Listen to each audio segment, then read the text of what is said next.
What it do, cuckolds? It's your boy, the Hater. Hater Outdoors. We got about 2 more of them left in us, cuckwads. 2 more Hater Outdoors. Then eventually the Hater's going to set up the office, and it'll be Hater in the office. So, enjoy them while you still can, cucks.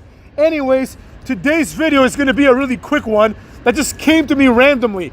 I thought to myself, there's absolutely nobody to cheer for at WrestleMania, right? Who the hell do you cheer for, and why would you cheer for them? So, let's go through the card, right? Number 1, let's go with Randy Orton and fucking Kevin, the cuckster himself, Owens. Okay, what is there to cheer for here? I mean, I guess you could take the low road and think to yourself, well, I can cheer Randy Orton, you know what I mean? I can cheer like the 47, whatever the hell old Randy Orton is. I could cheer the man in his 40s and hope that he punts Kevin Owens in the head, which, good for him. I mean, that'd be pretty nice. But let's think about it logically, right? Randy Orton is already a legend, quote unquote. Kevin Owens is also in his 40s. So nobody's going to cheer for him because, quite frankly, he sucks. Kevin Owens is one of the worst wrestlers of all time. But anyways, is anyone really excited for this match? This is like that standard Randy Orton at WrestleMania match. It has absolutely no bearing on anything. Nobody cares most of the time. And yet here we are with Randy Orton in it, right? Things like Randy Orton versus CM Punk, like Randy Orton versus Kane, I think, won WrestleMania. Usually Randy Orton, when it comes time for WrestleMania, he takes a back seat nearly every year. There are a few years, of course, where Randy Orton has either won the world title or has main evented WrestleMania. But a lot of the times, Randy Orton is out there doing nothing and just kind of taking a back seat. This year is no different. This is a nobody cares match. Nobody's cheering for anybody there. What else we got? Roman Reigns versus CM Punk versus Seth Rollins. I've beat this match to death, but let's be real. What is there to cheer for in this match? You would cheer for CM Punk main eventing WrestleMania. Well, he will. Obviously, again, the big asterisk explaining that main eventing night 1 is obviously not the same thing. But that's all that's happened, right? These 3 mediocres are out there, taking a main event spot, in quotations, from everybody else. But irrespective of that, it's what is there to cheer for? Roman Reigns? Why would you cheer Roman Reigns? He was in the main event, the real main event, for several Manias in a row. Now he's not. So there's that. Seth Rollins, well, this guy hasn't won anything, and nobody could possibly cheer for him because now he's basically the heel. And CM Punk, I mean, you can cheer him, but he doesn't care if he wins or loses, presumably. All he cares about is that he main events WrestleMania, and he did that. He started crying like a little bitch about it. By the way, I was watching this random ass, YouTube short. It was Fat Joe. Remember Fat Joe?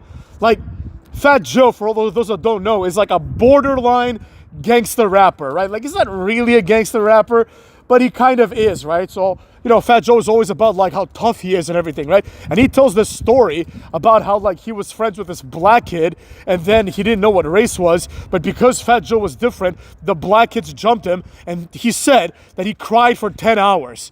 And I thought to myself, motherfuck, if you take all the time that I've cried in my life and combine it, it's not more than 2 minutes. And this fat pussy, cried for 10 hours, and I'm supposed to listen to his music and pretend that Fat Joe is a tough guy? Fat Joe is a crybaby bitch, But anyways, that's neither here nor there.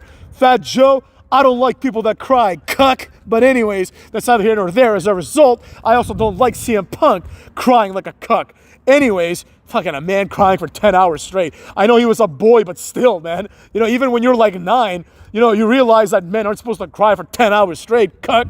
Anyways, neither here nor there. Let's move forward. So nobody could possibly be cheering for this match or any of its participants either. Then we've got Tiffany Stratton versus Charlotte Flair. This is another old person, young person match. Every match has a 40-year-old, you know what I'm saying? A 40-year-old or over. There's nobody to look forward to because we've seen all of these things. We've seen Charlotte Flair, and it's who are you going to cheer for? Charlotte Flair, the winner of the Rumble? Nobody seems to like her. Does anybody care about Tiffany Stratton, who 3 months ago was Nia Jax's lackey? Does anyone care about her? And if they do, so what? What, are they going to cheer for her to defend her title successfully? Who does that? You know what I mean? WrestleMania is not about, cheering for people to defend their title. It's about cheering for new people being established, new people fulfilling their dreams, and new stars being made by becoming world champions. So this match doesn't have that either. One match that would potentially have that would be Gunther versus Jay Uso. Here's the thing. Jay Uso, never been a world champ. Jay Uso is in the world championship match. However, it's against Gunther. So even if he wins, it doesn't matter because it's not a real world title, number one. Two, Gunther is now more entertaining all of a sudden than Jay Uso after that beating, which, as some of you pointed out, really mimicked and mirrored the Randy Orton Triple H beating, right? The only thing that would have been worse would be if Gunther gave like Jimmy Uso a kiss in front of Jay, making Jay all like twin jealous or something, right? Anyways, this match has the makings of that, but because it's going to be so low in the card, number one. Number two, it involves two mid-carders. And number three, Jay Uso has been like his gimmick now almost. That's not his gimmick, I understand that, but basically Jay Uso has been established as being this bumbling idiot who has no chance in hell. So it's like, how can you cheer for that, right? I mean, I guess maybe if in the next few weeks, Jay Uso like finds his confidence and he says, it's just me, Us, then I could get behind that. But, that's the only match if there even is one, right? Io Sky versus Bianca Belair versus like Rhea Ripley. This is just another permutation of the 5 or 6 women that are capable of main eventing at WrestleMania. You know what I mean? Or being in a women's match at WrestleMania. Like, next year, it's going to be these same broads, maybe one more. They'll shuffle one out, right? It'll be like, it might be Bianca Belair versus Becky Lynch returning, or, Asuka might be involved. But it's the same 5, 6 women. The rest of them have no business being there. And again, how could anyone cheer for multiple women who have won world titles at WrestleMania? You know what I mean? Or Io Sky, who has been, like, in several now, women's world title matches at WrestleMania, right? It's basically just flipping the script a little bit. Next year it might be Bayley versus Bianca, but it's the same 5, 6 people. So nobody could possibly be looking forward to this. Nobody could be cheering for this. And quite frankly, if it were up to me, this match would just be a Raw match. Next up, we've got AJ Styles versus Logan Paul. Now here's the thing about this match, right? Everyone's going to be on AJ Styles' side because AJ Styles is someone that people like. Logan Paul is someone people don't like. So there's nobody to cheer here except for AJ Styles. Now, while I believe that AJ Styles is a great wrestler, the question is, let's say AJ Styles wins. It's the same situation with the Randy Orton Kevin Owens match, right? Let's say the good guy wins. The good guy is nearly 50. So it's like, what does this mean in the context of AJ Styles' career or in the context of Randy Orton's career? What does it mean? Does AJ Styles care that he beat Logan Paul? AJ Styles has beaten Kurt Angle, motherfucks. AJ Styles has been in programs with Hulk Hogan. Why does he care about Logan Paul? Same thing with Randy Orton. Randy Orton has main evented, 2 WrestleManias. You know what I mean? Well, there was one WrestleMania. He main evented that one with Triple H. And there was one. Then he main evented the one with Daniel Bryan, like losing both. But anyway, said here nor there. The point is, Randy Orton has main evented multiple WrestleManias. He's been in programs with literally everybody that has any kind of value in WWE. And in some ways in WWE history, because he's been in it for a while, right? So why the fuck does he care if he beats Kevin Owens or not, Like, it's a complete throwaway match. Nobody could possibly give a flying rat's ass. But yet, here we are again. Cucks. And then lastly, of course, we've got Big Match John versus Cody Rhodes. This was the match that had that, right? This could have been presented in a much better way. Either with Cody as heel or with both of them as faces with an imminent heel turn coming at the event, right? In this match, people are going to want to cheer John Cena, right? Even though he's a heel. And that's where the match falls apart. Because had John Cena been a face, this would have been very entertaining. We would have had John Cena, and we would have had everything we needed to have, and there you have it. But we don't have that. Instead, what we have is a throwaway match, right? Because John Cena is a heel, and quite frankly, I just don't see John Cena winning this.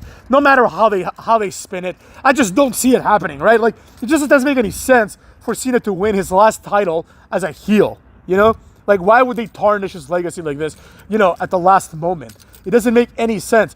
This would be acceptable if there was a redemption arc, right? Which there will be, because let's be real, this John Cena heel turn, has been a complete and utter disaster, I think it's time we do another video on that soon, but, think about it. Everything he said to Cody Rhodes in this, burial promo, he could have just said all that and still been a face, It could have been one of those, heat of the moment situations, right? Just like when Cody says things that he's not supposed to say, but he's still a face, The John Cena heel turn was just a cheap pop moment.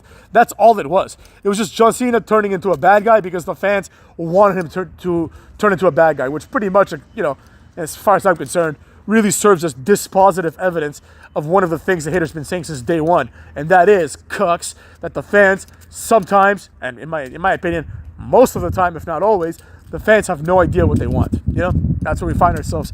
With that being said, take care of yourself, cucks, and see you tomorrow for another vid up in this mug.